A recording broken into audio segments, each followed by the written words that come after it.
მოგესალმებით შუადღე მშვიდობის. მოგესალმებით შუადღე მშვიდობის. გუშინ მნიშვნელოვანი მოვლენა იყო მთელი მსოფლიოს მასშტაბით, შეგვიძლია ვთქვათ, იმიტომ რომ ამერიკის პრეზიდენტის ინაუგურაცია ნამდვილად დიდი მოვლენა არის თვალსაზრისით, რომ ძალიან ბევრ სახელმწიფოს ეხება მათი პოლიტიკის განსაზღვრელი ადამიანის, ერთ-ერთი პოლიტიკის განსაზღვრელი ადამიანის ცვლილება და გუშინაც ვახსენეთ რამდენიმე მნიშვნელოვანი, ასე ვთქვათ, საკადრო ცვლილებაც და აღმასრულებელი ბრძანებაც, რომელზეც იგი წინასაარჩევნო პერიოდში საუბრობდა და დღეს უკვე ვიხილეთ ხელმოწერილი ძალიან ბევრი აღმასრულებელი ბრძანება, როგორიც არის მაგალითად ის რომ სამხრეთ საზღვრებზე საგანგებო მდგომარეობა გამოცხადდა, ჯანდაცვის საერთაშორისო ორგანიზაციიდან გავიდა ამერიკა, TikTok-ის ბანი გადაიწია კიდე 75 დღით და ძალიან საგულისხმოა ასევე 1500 პატიმარის შეწყალება და მათ შორის იყვნენ პატიმრები, რომლებიც კაპიტოლიუმზე თავდასხმისთვის იხდიდნენ სასჯელს 2021 წლიდან.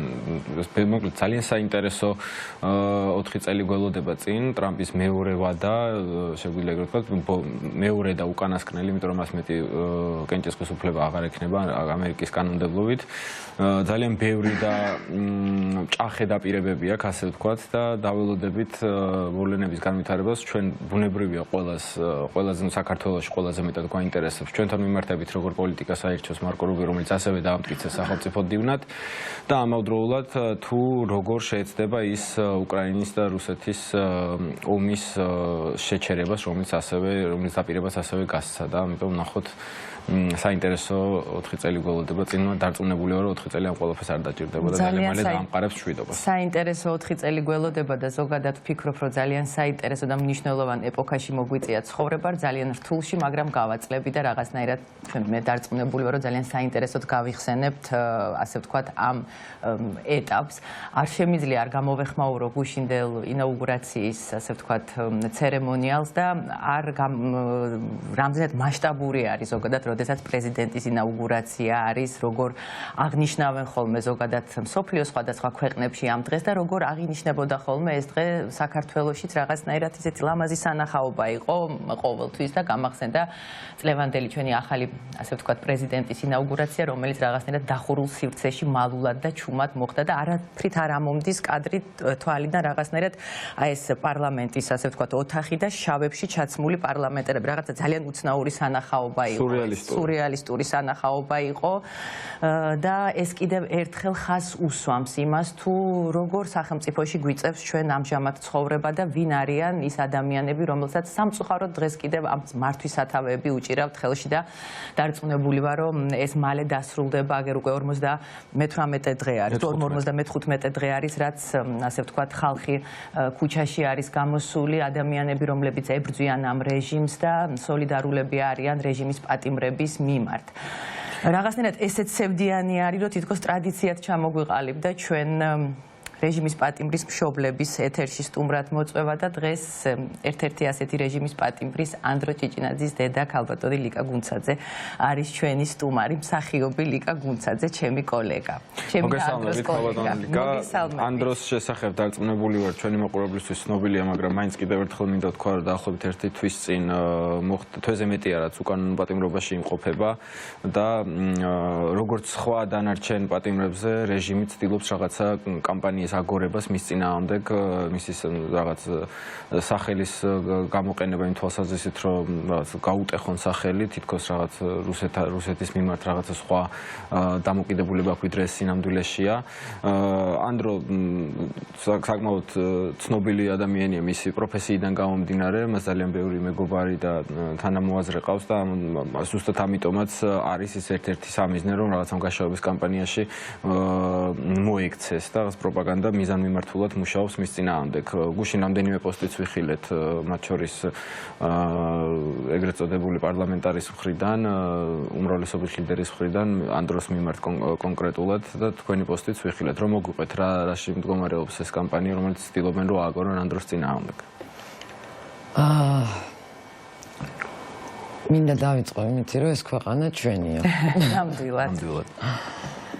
ეს მანიფესტი აუცილებლად შედგება 23-ში, როგორც ახალმა თეატრმა დაანონსა. აუცილებლად შედგება, აუცილებლად განხორციელდება ყველაფერი, აუცილებლად ვიბრძოლებთ ბოლომდე.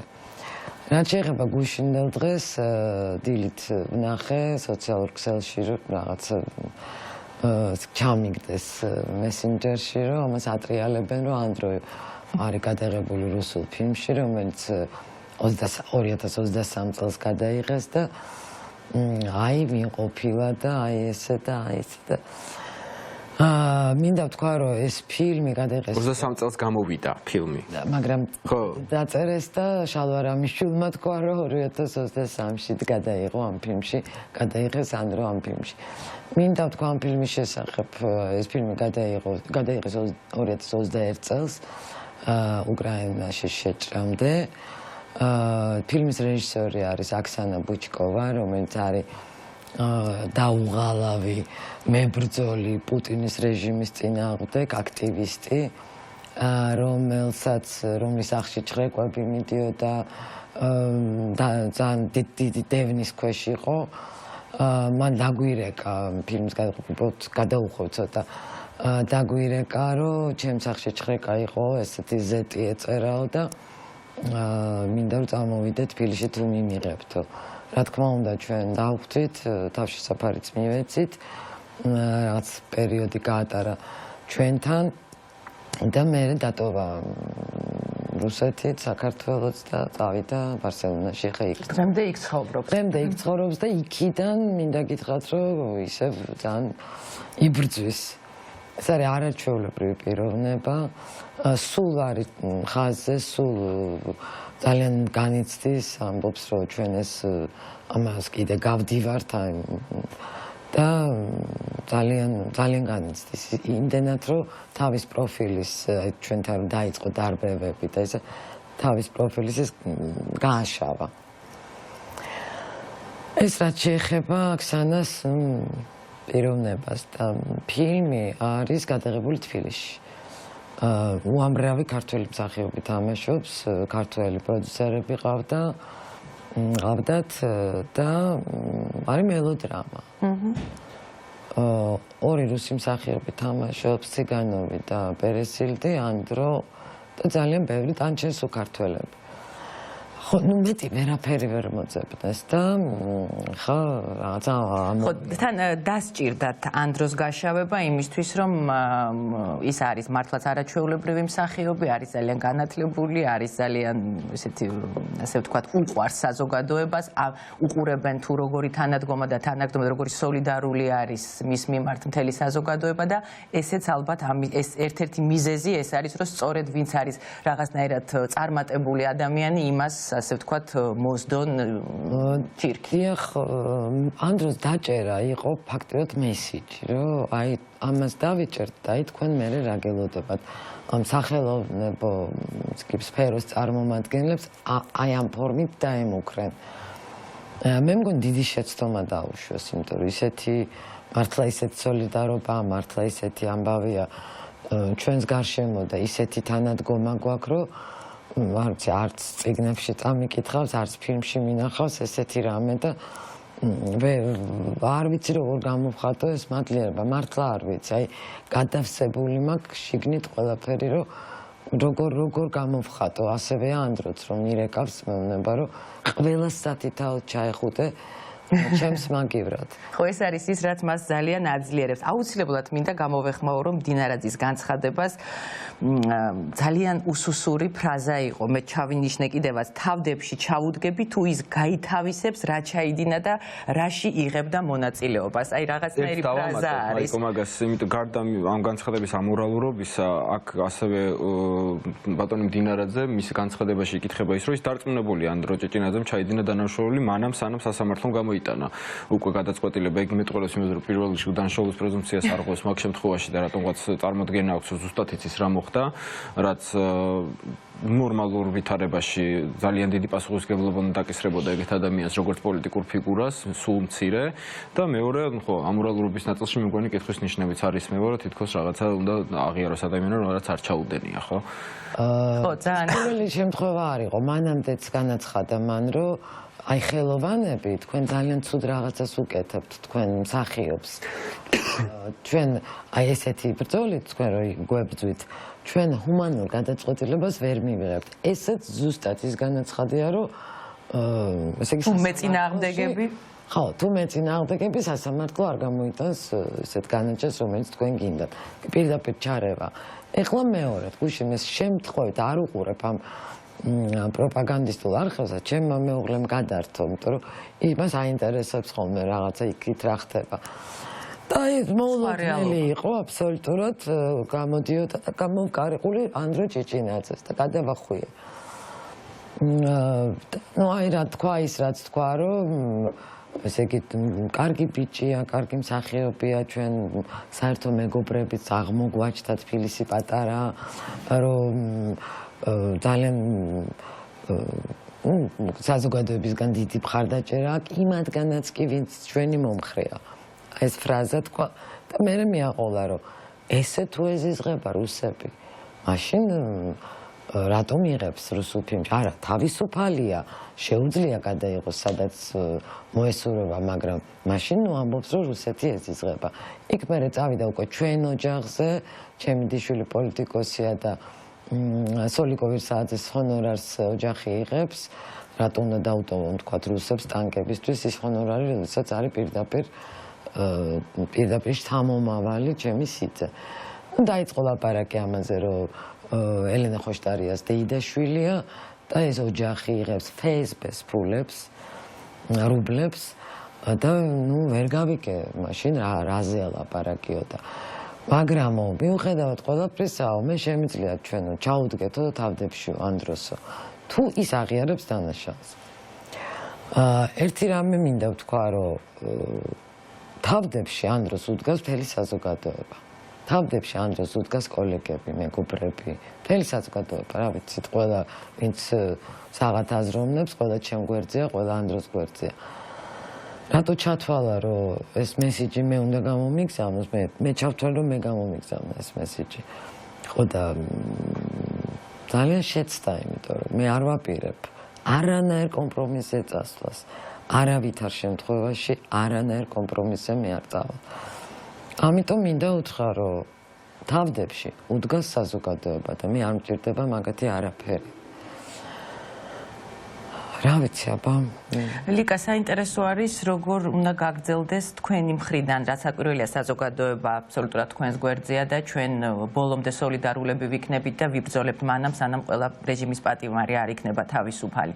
თქვენ როგორ აპირებთ სამართლებრივად ამ ბრძოლის გაგრძელებას, იმიტომ რომ ძალიან რთულია იცით იმდენად გაუგონარი და ენით აუღწერელი უსამართლობას ვაწყდებით ჩვენ რომ აი ხა ყოველდღიურად უკვე ამერია კიდევაც სათვალავი განაჩენი გამოაქვთ ახალგაზრდა ადამიანებისათვის რკინის ჯებირის დაზიანების გამო და ის ადამიანები, რომლებსაც სახე დაუზიანეს, ძვლები დაულეწეს, აწამეს, აფურთხეს, ეს ადამიანები დღემდე არ არიან დასჯილი. ან რაზე უნდა ვილაპარაკოთ? ხო, ამაზე საუბარს რა თქმა უნდა აქვს აზრი, მაგრამ წარმოუდგენელი არის ამ ტკივილით, აი ამ რეალობაში არსებობა. თქვენ რა ბერკეტები გაქვთ აი ბრძოლის? იცით რა, კი, კედელს ვასკდებით ახლა რეალურად, იმიტომ რომ იმდენ ამითაც სპეციალურად ქმნიან, რომ დატოვონ ის სურათის შექმნა, რომ თითქოს აზრი არ აქვს ბრძოლას. ამ დროს პირიქით შედეგს იღებენ. ესე იგი, რაც უფრო უარეს აკეთებენ, მით უფრო მეტ წინააღმდეგობას იღებენ და მეტ პროტესტს. ეს ესეა ნამდვილად ამას ჩვენ ვხედავთ. ბრძოლას, როგორც ყველა ნორმალური ქართველი ახლა იცავს თავის ქვეყანას, რომელიც არ მოკვდეს და იცოცხლოს ამ ქვეყანამ ყველანაირი მეთოდებით, ოღონდ მშვიდობიანი რა თქმა უნდა, ყველანაირი მეთოდებით ვიბრძოლებთ, მეც მათ შორის საზოგადოებასთან ერთად. ნუ პროცესები რა თქმა უნდა არის აბსურდი, მართლა აბსურდი და ცირკი. პატიმრების კი ასეთი უპატივცემულობა, ასეთი ცინიზმი, ასეთი წამება მე არ ვიცი ეს აუცილებლად უნდა დაისაჯონ ის მოსამართლეები, პროკურორები, რომლებიც აი ამ დავალებებს ასრულებენ. ამ დროს შემთხვევაში მოსამართლეს არ აქვს დიპლომი იურიდიული. საათნახევრით გავიდა მოსამართლის სახელი მაინც. ქეთევან ჯაჯვაძე. საათნახევრით გავიდა პროცესს შესვენებაზე. 10 საათზე რო დაიწყო პროცესი 8-ზე დამთავრდა. და მე არ მქონდა ილუზია არანაირი, მაგრამ ვინც იჯდა ამ პროცესზე. რაღაცა პატარა ის საათს ნახევარი რა თუნდოდა, ხო? მაგას შეეძლო ჩაიკითხა, როგორც ჩაიკითხა. რაც უწერია. რაც უწერია და რა დავალებაც მისცეს. მე მაგათ დავარქმევდი ჯალათებს, ჩვეულებრივს, იმიტომ რომ აბა სხვა რა არის, ეხლა აღარ არის უბრალოდ სიკვდილით დასჯა, თორე ამასაც გაკეთებდნენ, დარწმუნებული ვარ. აი ამას კი ჯალათების ქვეყანაში ვცხოვრობთ, ძალისმიერი დგას ეს ქვეყანა, ხარება და რა ვიცი, ვინ არიან ეს ნიღბიანი ხალხი, ისიც კი არ ვიცით, ხო? ესე იგი, აი მარტო ამაზე დგას ქვეყანა, ეხლა რეალურად ქვეყანა არ ფუნქციონირებს, ყველა ინსტიტუცია არის მოშლილი და დაშინება და ტერორი. ჩემი ოჯახის მიმართ ფაქტიურად ეს მე ვთვლი ტერორად, რომ სუსის მანქანაც კი დამყვება, მაცილებს ხო და რა მინდა ვთქვა რომ საინტერესოა რას აკვირდება სუსი ამ შემთხვევაში, რას ელოდება, რას აკვირდება, ამოწმებს. სად მივდივარ, ვის ვხვდები და ასე შემდეგ. რამე მოულოდნელი რო არ იყოს მათთვის. ხო, ნუ ტელეფონები რა თქმა უნდა ისმინება. ეს მდინარედის გამოსვლაც ფაქტიურად იყო ერთ-ერთი პატარა ესეთი. რამდენი ხანია რაც ეს მანქანა შენიშნეთ რომ დაყვებათ? დაახლოებით 10 დღეა. დაახლოებით 10 დღე.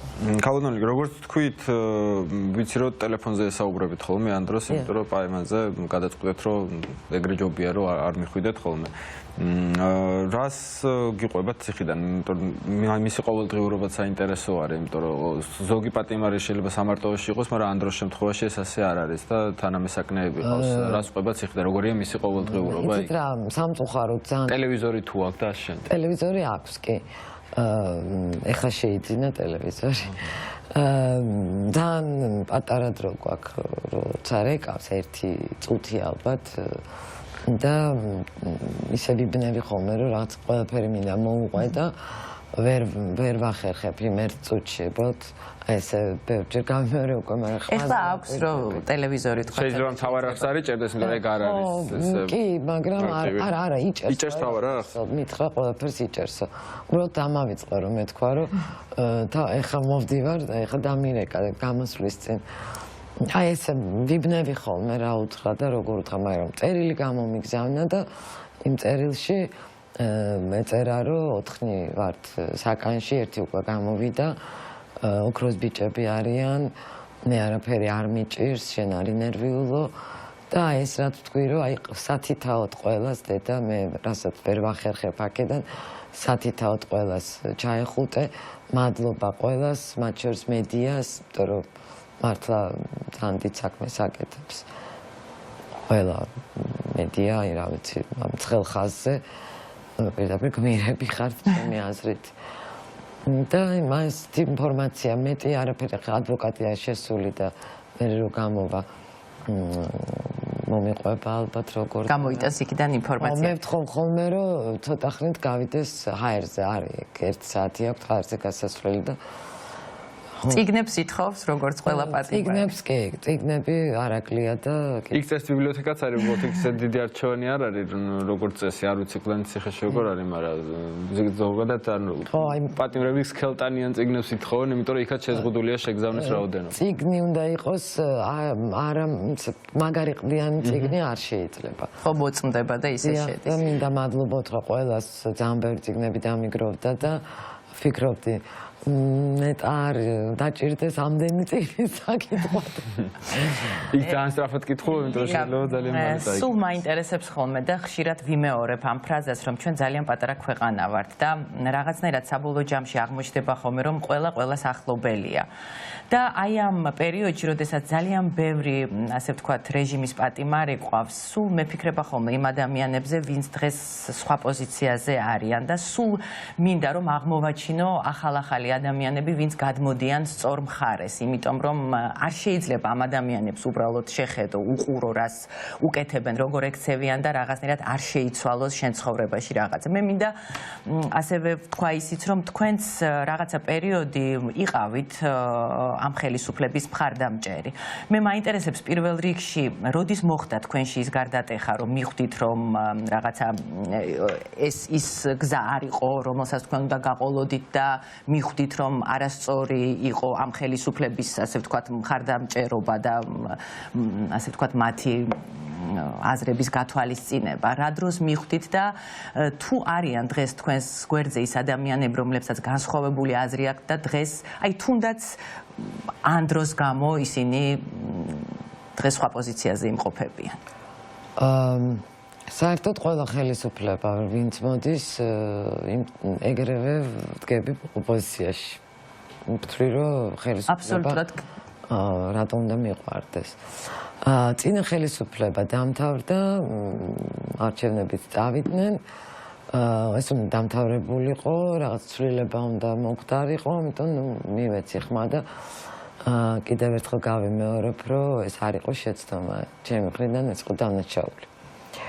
მივხვდი ზუსტად 2 თვეში დაახლოებით, რომ ქვეყანა წავა რუსეთისკენ და კურსი შეიცვლება. აი იმ დღიდან უკვე დავიწყე ბრძოლა, როგორც შემეძლო, სოციალური ქსელით, ლაპარაკით. სამწუხაროდ მყავდა მეგობრებიც, ნაცნობებიც, რომლებიც დღესაც არ იცვლიან პოზიციას, უბრალოდ მყავდა, იმიტომ ვამბობ, რომ მე აბსოლუტურად გავწყვიტე ურთიერთობა მათთან. არ შემიძლია იმ ადამიანებთან ურთიერთობა, რომელიც უყურებს ადამიანის წამებას და იქ შეიძლება ლაიქი ან გული დაუსვას და აბსოლუტურად გაწყვეტილი მაქვს ურთიერთობა და აღარც ვაპირებ აღდგენას. მაგრამ არიან მათ შორის ისინი, ვინც ამ დროზე განიცდის და წერენ კიდეც, რომ აი რა უნდა ამბიჭ ციხეში და ასე შემდეგ. მაგრამ, რა ვიცი, ეთყობა რაღაცა სინდისის ნაპერწკალი აქვს. აქ ხო არ არის მარტო ამ დროზე ლაპარაკი. ვთქვათ, ამ დრო რაღაცა ცნობადი ადამიანია. ცნობადია, ჩემი შვილია და ის ჩემი მეგობარია თუ ნაცნობია, რაღაცნაირად ამაში მითანაგრძნობს. როგორც დედას. როგორც დედას. მაგრამ სხვა პატიმრები იქ 51 ადამიანია კიდევ, რომელსაც შეიძლება ეგეთის არ ქონდეს. ნატანჯი, ნაწამები, ჩვენ გადავჭით, რომ არც ემეს ანდრო. ნატანჯი, ნაწამები, შეურაცხყოფილები, აი ამას რო უყურებ და ისევ იმ პოზიციაზე ხარ, რაზეც იყავი, არ ვიცი, ან გამორჩენა გაქვს რაღაცა და ესეც მიუღებელია, ხო, ფორმიზმი, ან უბრალოდ ოდიში ამ სიტყვისთვის, მაგრამ დებილი ხარ.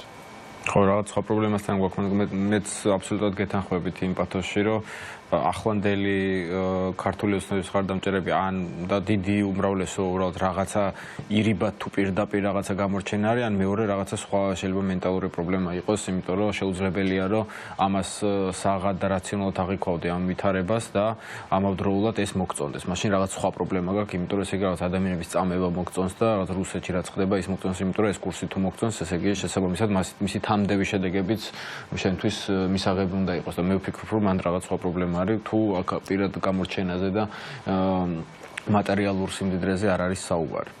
ლიკ, აუცილებლად მინდა კითხოთ ახალი თეატრის ინიციატივაზე, მათ დაანონსეს 23 იანვარს მანიფესტი 18 საათზე თეატრის წინ. ანდრო ყველას ძალიან დააკლდა მისი, ასე ვთქვათ, პატიმრობაში ყოფნა და განსაკუთრებით ახალ თეატრს და რაღაცნაირად ისინი ანდროს გვერდით არიან და არნებდებიან და რაღაცა ბრძოლის ახალ სტრატეგიებს სახავენ. ამაზეც რომ გითხრათ.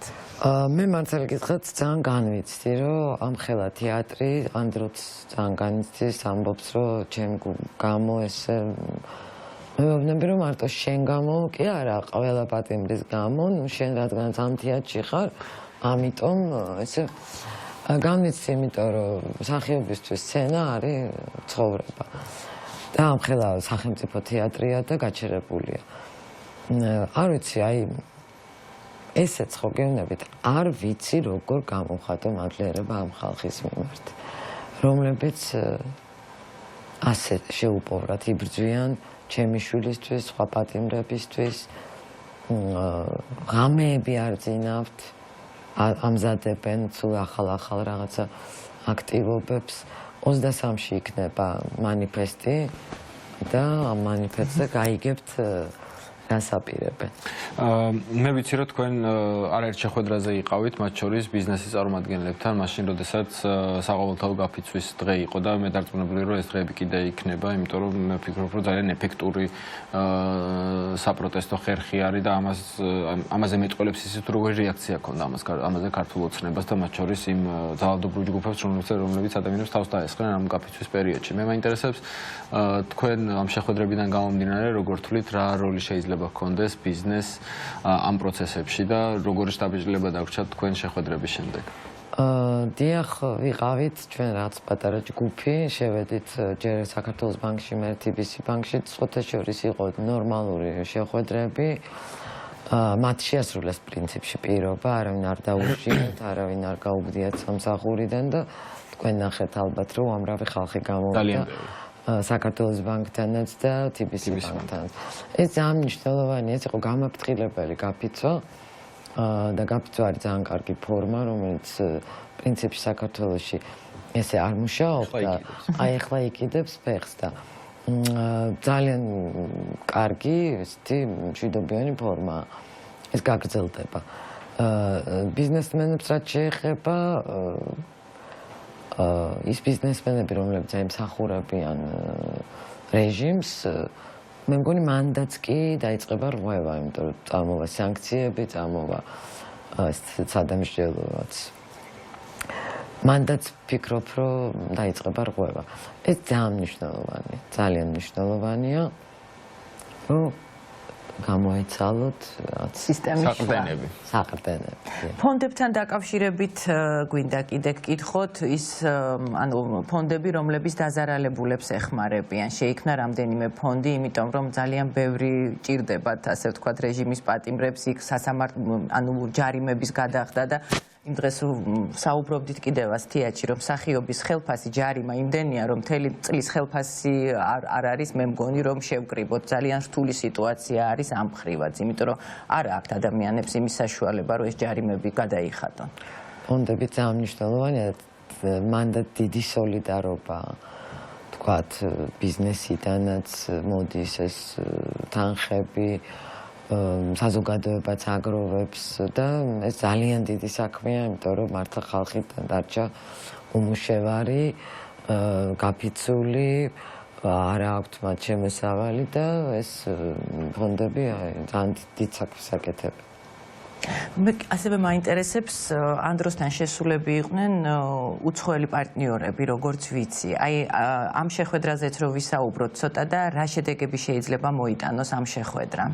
ანდროსთან იყვნენ შესულები ევროსაბჭოს წარმომადგენლები, ანდროსთან და ზვიად ცეცხლაძესთან. ძალიან კარგი შეხვედრა იყო, სასარგებლო.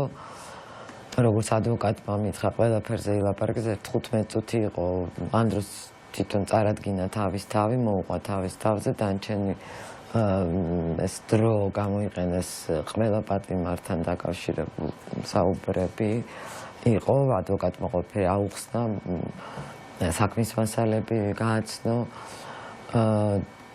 ძალიან კარგი შეხვედრა იყო, ანდროც თვითონ კმაყოფილი იყო ამ შეხვედრით. დღეს წესით უნდა იყოს დასკვნა. მათი დასკვნა, დიახ. ესეც მნიშვნელოვანი, მე მგონი უპრეცედენტო შემთხვევაა, როცა ჩამოდიან ევროსაბჭოდან და შედიან პატიმრებთან. ეს იგი ძალიან დიდი დაინტერესებაა და იმედი მაქვს, მე ძალიან დიდი იმედი მაქვს ჩვენი პარტნიორების. ჩვენ როგორც გითხარით, თქვენ არ ხართ პირველი ადამიანი, რომელიც ჩვენთან იყო სტუდიაში და არის რეჟიმის პატიმრის მშობელი და მათ შორის ზვიად ცეცხლაძის მშობლებიც ყავდნენ სტუმრად და საბას ხვიტარიძის დედაც იყო ჩვენთან ბევრი ადამიანი. სანდრო, უბოდიში შეგაწყვეტინებ, სულ ვფიქრობდი ამაზეც, რომ აი ყველა, ასე ვთქვათ, პატიმრის მშობელს გარდა იმისა, რომ აქვს ძალიან დიდი სევდა, აი რაღაცა არის თვალებში, რომ ისინი არიან ბედნიერები, იმით რომ მათ ასეთი შვილი ყავთ და ეს მართლაც ასია. აი ეს რაღაცა ნაპერწკალი მათ თვალებში, აი უდიდეს სევდასთან ერთად არ შეიძლება რომ არ შეამჩნიოს სიამაყის გრძნობა, იმიტომ რომ არ ვიცი, მე მათ ყველას მადლობა გადაუხადე და თქვენც მადლობა მინდა გადაგიხადოთ ესეთი კარგი, ესეთი ნიჭიერი ანდროსთვის. მეც დაახლოებით იგივე რაღაცა მეთქვა, მე უნდა მეთქვა, რომ ყველა მშობელი თავისებურად ასხივებს სიმტკიცეს და რაღაც მხნეობას ამ პროცესში და თქვენებურად აკეთებთ ამას, არ ვიცი, ეს რაღაც იმპულსების და ემოციების დონეზე არის ალბათ და რომლის მშობლები რომლებიც ჩამოთვალ იმათ თავისებურად ქონდა და იმათაც იგივე ვკითხე და თქვენთანაც იგივე კითხვა მექნება. ბევრი ადამიანია ახლა ციხეში, 52 პატიმარია, რომელიც ახლა იყოფება საპყრობილეში, მათაც ყავს მშობლები, მათაც ყავს ოჯახის წევრები და პირველ რიგში სოლიდარობა და მხარდამჭერა ამ ადამიანებს და თქვენ რას ეტყოდით მათ მშობლებს? და სანამ ამ კითხვაზე პასუხს გასცემთ, კიდევ უკაცრავად ბოდის მოგიხდი სანდრო, ასევე მინდა გკითხოთ, რა გიჭირთ ყველაზე მეტად? იმიტომ რომ მე მესმის, რომ ანდრო და ყველა რეჟიმის პატიმარი აბსოლუტურად ყველას გათავისებული ყავს და ის ჩვენი ყველას ტკივილია, მაგრამ მშობელი კიდე რაღაცა სხვა რამე არის, განსაკუთრებით დედა, მე იმიტომ რომ ალბათ იმიტომ ვამბობ, რომ დედა ვარ მეც და ზუსტად ხვდები შენ შულს, აი საკმარისია თვალებში ჩახედო ერთი წამით მოკრა თვალი და ზუსტად იცი რა მდგომარეობაშია, რას გრძნობს, როგორ არის და ეს ძალიან რთულია. აი რა გიჭირთ ყველაზე მეტად და რას ეტყოდით მე, ასე ვთქვათ, დანარჩენ მშობლებს? ყველაზე მეტად ალბათ მიჭირს, აი გულწრფელად რო გითხრათ, დილა.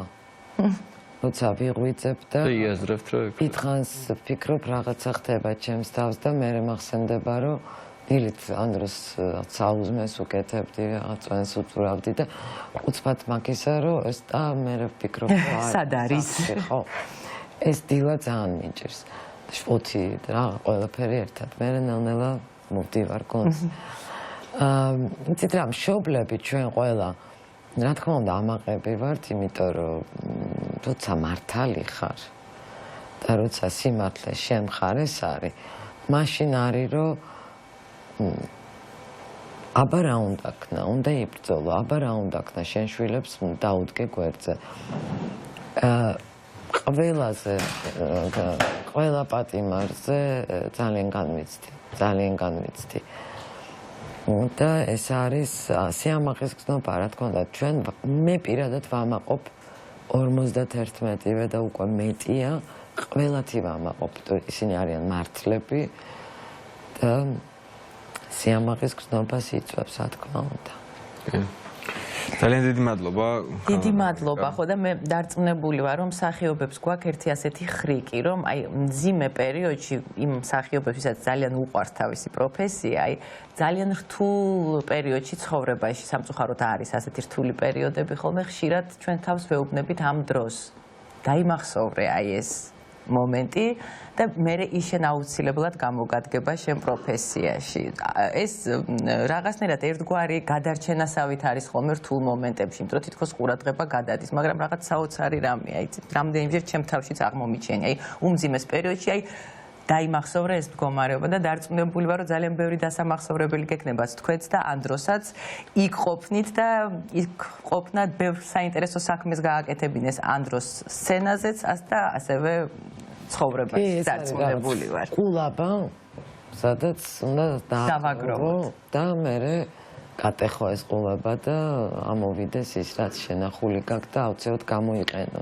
უბრალოდ ძალიან ბევრი რამე დაგვიგროვდა ამ ყულაბაში და ეხლა მინდა რომ დადგეს მომენტი, როდესაც მშვიდად შევძლებთ რომ რაღაცნაირად გავცეთ ის დაგროვილი რაც გვაქვს, ასეთი ძალიან ბევრია. დარწმუნებული ვარ მალე მოხდება ეს. აუცილებლად დადგება. ძალიან დიდი მადლობა. ქალბატონიკა, პირველ რიგში მადლობა რომ ასე ხართ ამ ვითარებაში და მადლობა ანდროსთვის.